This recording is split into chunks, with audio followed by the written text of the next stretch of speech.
मन्नत गुस्से से उस बैटर की ओर देखने लगी, लेकिन तब तक वह वहां से 9-2-11 हो चुका था।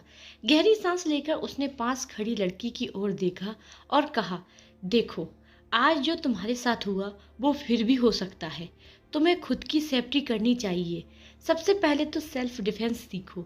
तुम कहाँ रहती हो और इस अनजान शहर में अकेली काम की तलाश में क्यों आई हो? तुम मुझे इंडियन लगती हो। लड़की ने कुछ नहीं कहा। उसका चेहरा डर से उतरा गया और वो चुपचाप वहां से जाने लगी। मन्नत को कुछ समझ नहीं आया। वो उसके पीछे भागती हुई बोली, अरे स्टूपिड, कम से कम थैंक यू तो बोल देती। मैंने तुम्हारी मदद की है।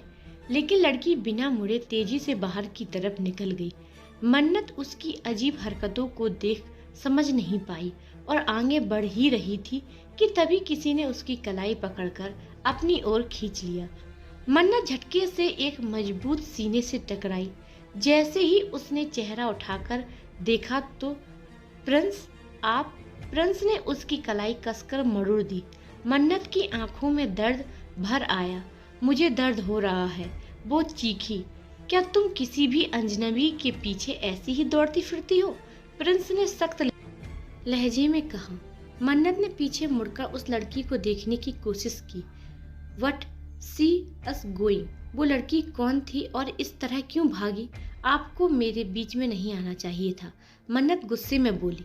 तुम वहां नहीं जाओगी, वहां तुम्हारे लिए खतरा हो सकता है। प्रिंस ने उसे एक और दिशा में खींचते हुए कहा। फिलहाल आपके साथ रहना ही मेरे लिए सबसे बड़ा खतरा है। मुझे आपसे दूर रहना चाहिए। ये सुनकर प्रिंस रुक गया। वो कुछ कहने वाला था, लेकिन मन्नत के चेहरे को देखकर एक पल के लिए ठिठक गया। फिर धीरे से बोला, दिल तो मेरा कर रहा है कि मैं अभी तुम्हारी रूह को तुम्हारे जिस्म से खींचकर अलग कर दूं, लेकिन खुद से वादा किया है कि तुम्हें थोड़े दिन की खुशी दूंगा। पर जैसे ही मेरा सब्र जवाब देगा, उस दिन तुम्हारी आंखों से सिर्फ आंसू बहेंगे। वो फिर से मन्नत का हाथ पकड़कर उसे खींचने लगा। मन्नत ने झटके से हाथ छुटाया और गुस्से से बोली, रुकिए, मुझे आप बिल्कुल भी पसंद नहीं है।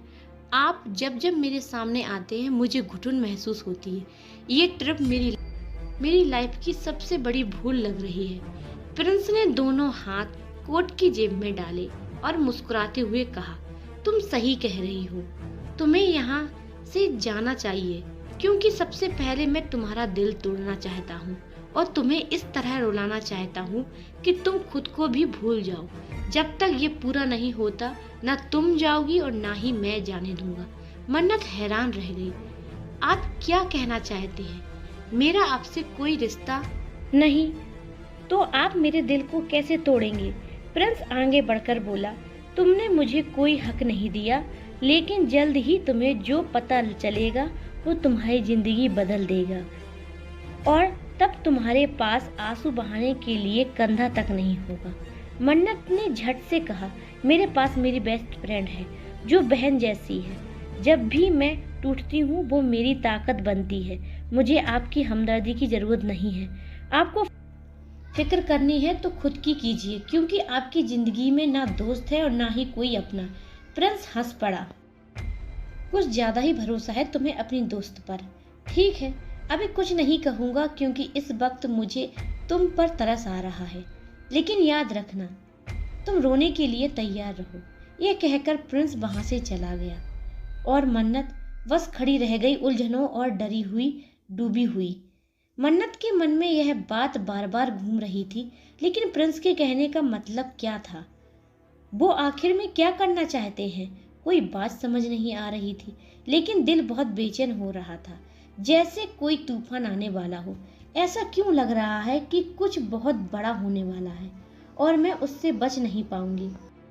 मन्नत बुदबुदाई। वह इन सवालों से घबराकर वॉशरूम की तरफ बढ़ी, लेकिन जैसे ही गेट के पास पहुंची, अंदर से कोई जानी पहचानी आवाज सुनाई दी।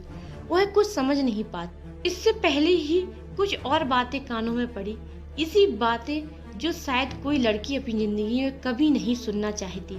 मैं उसे ढूंढने यहाँ आई हूँ, लेकिन वो कहीं दिख नहीं रही। मैंने कहा था ना, तुम सब वहीं इंतजार करो, वो बहुत जल्द पहुँचेगी और फिर अपना काम पूरा कर लेना। आज रात का जो प्लान हमने बनाया है उसे पूरा करना ही है। फिर वही आवाज बोली, मुझे उस मन्नत की बच्ची से साइन कराना है और उसकी आधी जायदाद एक बार वो मिल जाए, फिर ये दोस्ती वोस्ती का ढोंग मैं खत्म कर दूंगी। मन्नत की सांसें रुक गई। उसने दरवाजे का हैंडल कसकर पकड़ा, जैसे जमीन उसके पैरों से खिसक गई हो। वो वहीं रुक गई। उसे लगता है कि मैं उसकी सबसे अच्छी दोस्त हूँ, लेकिन सच्चाई ये है कि मैं हमेशा से सिर्फ उसका इस्तेमाल करती आई हूँ। उसके कपड़े, उसकी ब्रांडेड चीजें, उसका नाम, उसकी इज्जत, सब कुछ। अंदर से हंसी की गूंज आई। और अगर मैं खुद जाकर उसे बता दूं कि मैं उसकी सबसे बड़ी दुश्मन हूँ, फिर भी उसे यकीन नहीं होगा। वो तो मेरी बातों में ही उलझी रहेगी। वो तो मेरे लिए एक पालतू जानवर की जैसी है, जैसे चाहूँ वैसे नचाती हूँ उसे। मन्नत के लिए ये सब सुनना किसी सजा से कम नहीं था। उसकी आंखें आंसुओं से भरने लगी, हाथ कांपने लगे। वो वहीं जमीन पर बैठ गई, सब कुछ जैसे खत्म हो गया हो। नैना, तुमने मेरे साथ ये कैसे कर दिया? वो बुरी तरह टूट चुकी थी। मैंने तुम्हें बहन माना, तुम मेरी एकमात्र दोस्त थी। अगर तुम्हें कुछ चाहिए था तो मांग लेती, मैं खुद दे देती। लेकिन ये झूठा प्यार से धोखा। उसकी आवाज कांप रही थी। प्यार में धोखा मिले तो दिल टूटता है, लेकिन दोस्ती में धोखा मिले तो आत्मा रोती है। उसने खुद को खींच लिया और मुंह मोड़कर फूट फूट कर रोने लगी। उसकी हिचकियां कमरे की दीवारों से टकरा कर गूंज रही थी, लेकिन अब वहां कोई नहीं था जो उसे सुन सके। उसकी दुनिया, उसके भरोसे, उसकी दोस्ती, सब कुछ उसी दरवाजे के पीछे छूट चुका था। इधर दूसरी तरफ उस वक्त प्रिंस अपनी कार में था। बाहर हल्की बर्फबारी हो रही थी और वो कार की खिड़की से स्नोफॉल को एकटक देख रहा था। उसकी आंखों में अजीब सी चमक थी और होठों पर एक हल्की मुस्कान। आज मुझे सुकून मिल रहा है। मुझे पता है इस वक्त तुम्हारी क्या हालत होगी मन्नत, और बस यही सोचकर मुझे अच्छा लग रहा है। मैं चाहता हूँ तुम यूं ही तड़पती रहो, टूटती रहो और हर रोज रोती रहो। उसकी आंखों में एक खतरनाक चमक थी। वो जैसे किसी शैतान की तरह हंसने लगा, जोर जोर से, बेइंतहा सा। उसी वक्त उसका फोन बजा। उसने मुस्कुराते हुए कॉल रिसीव किया और कहा, हाँ क्या खबर है? उधर से मोहित की आवाज आई, क्या बात है, आज तो तू बड़ा खुश लग रहा है। सब ठीक तो है ना, या कोई बड़ी खुशखबरी मिली है? प्रिंस ने बिना किसी भाव के ठंडी आवाज में कहा, तुझे सब जानने की जरूरत नहीं। अभी बस इतना समझ ले कि जो आज हुआ है उसकी वजह से मेरा मूड बहुत अच्छा है। आज मैं पार्टी करना चाहता हूँ। पूरी रात क्लब में म्यूजिक की धुन में खो जाना चाहता हूँ। मोहित ने हंसते हुए कहा, यार आज पहली बार देख रहा हूँ तुझे इतना एक्साइटेड। क्या कोई लॉटरी लगी है?